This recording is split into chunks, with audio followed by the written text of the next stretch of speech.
सरकारने पीओपी वरती घातलेली बंदी उठवावी या मागणीसाठी संपूर्ण महाराष्ट्रामधील सर्व मूर्तिकार कामगार गणेश मंडळ आणि गणेश भक्तांच्या वतीने अखिल महाराष्ट्र मूर्तिकार महासंमेलन पार पडलं। मुंबईमधील परळ इथल्या नरे पार्क या ठिकाणी हे महासंमेलन भरवण्यात आलं। हजारोंच्या संख्येने संपूर्ण महाराष्ट्रामधील गणेश मूर्तिकार कामगार गणेश मंडळ या मूर्तिकार महासंमेलनामध्ये सहभागी झाले। या संमेलनाच्या माध्यमातून राज्य सरकारला पीओपी वरील बंदी उठवण्याची विनंती केली गेली आहे। तर याविषयी आशिष शेलार यांनी काय मत मांडले आपण बघूया।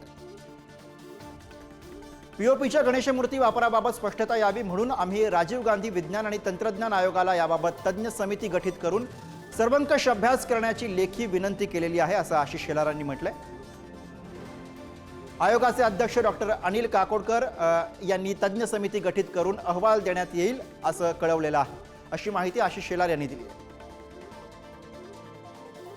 पीओपी गणेश मूर्ती आणि यावरती विसंबून असलेल्या कारागिरांचा रोजगार तसंच त्यातून मोठी आर्थिक उलाढाल होत असते। राज्यातील रोजगार आणि आर्थिक दृष्ट्या हा विषय महत्त्वाचा आहे। आशिष शेलार यांची प्रतिक्रिया।